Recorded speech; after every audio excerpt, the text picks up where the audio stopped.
Assalamualaikum warahmatullahi wabarakatuh. Nama saya Farika Sulfikar. Saya dari Prodi Akuntansi RPL Bojonegoro kelas B.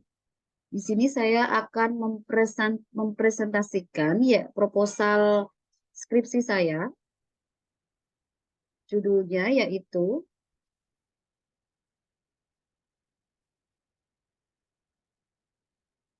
Analisis Kebijakan Refocusing Prioritas Dana Desa Pasca Pandemi COVID-19 Tahun Anggaran 2022. Studi kasus di Desa Sonorjo, Kecamatan Padangan, Kabupaten Bojonegoro. Saya izin share screen dahulu.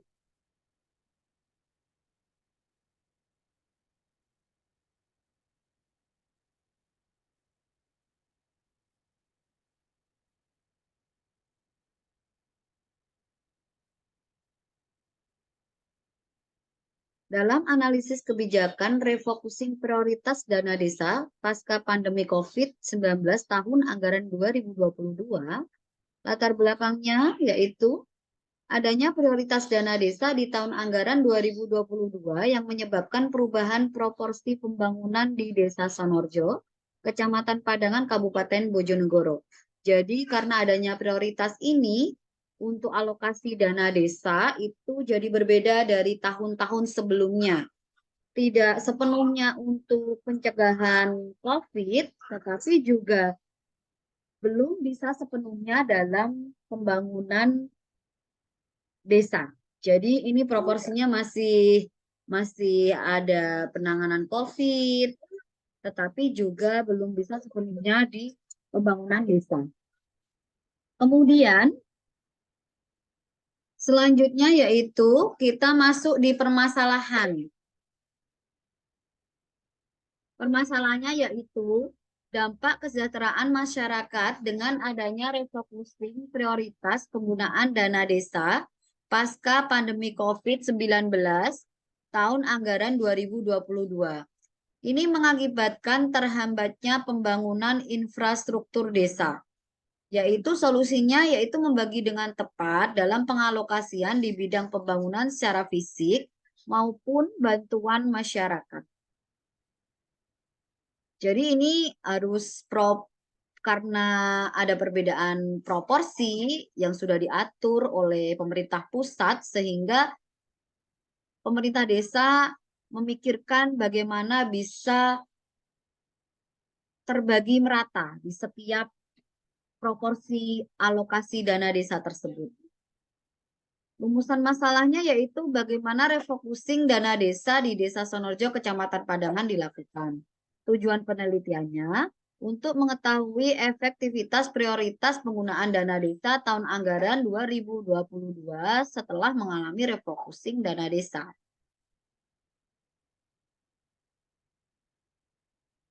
Manfaat penelitiannya yaitu dapat bermanfaat dan memberikan secara teoritis dapat bermanfaat dan memberikan dukungan motivasi untuk pengembangan ilmu administrasi pabrik.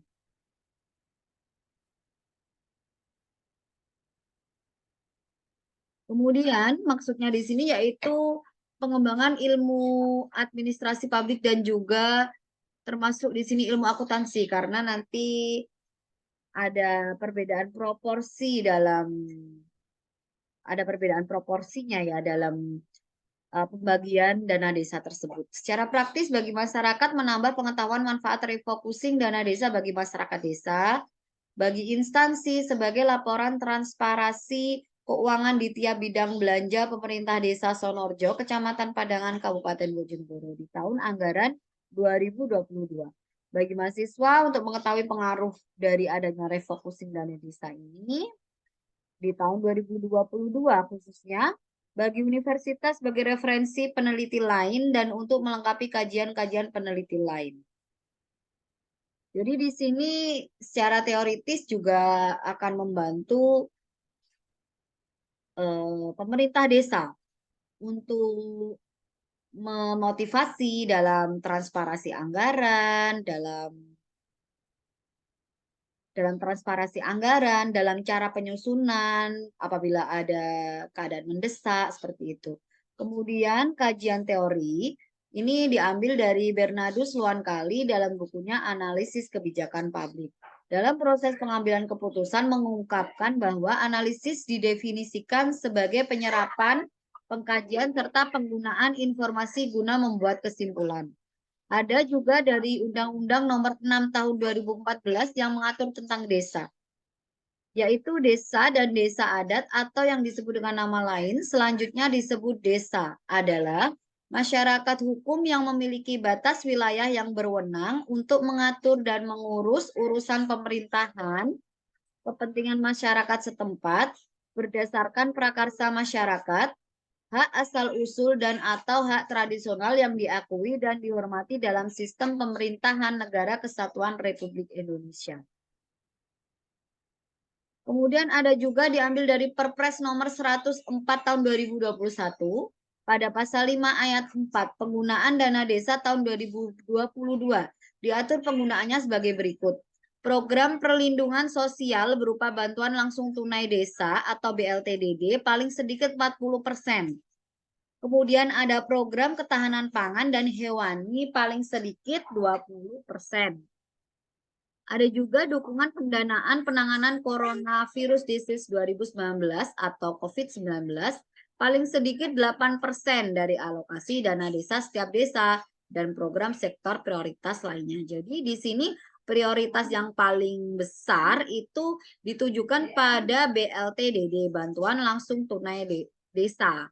Jadi seperti permasalahan yang akan saya angkat, padahal untuk prioritasnya besar di BLTDD, tetapi untuk pengaplikasiannya kita terhambat dengan pemilihan masyarakat miskin. Padahal dengan syaratnya harus masyarakat miskin, tetapi kita tidak bisa memenuhi 40% itu untuk masyarakat miskin karena bantuannya lebih besar daripada porsi masyarakat miskinnya, sehingga kita harus menggunakan kebijakan atau peraturan kepala desa ini diibaratkan untuk dampak pandemi COVID, bukan hanya untuk masyarakat miskin, seperti itu. Kemudian metode penelitian, pendekatan deskriptif kualitatif, pendekatan jenis dan fokus penelitian. Kemudian dan juga jenis penelitian kualitatif menggunakan teori Whelan and Hanger. Kemudian lokasi penelitian di Desa Sonorjo, Kecamatan Padangan, Kabupaten Bojonegoro.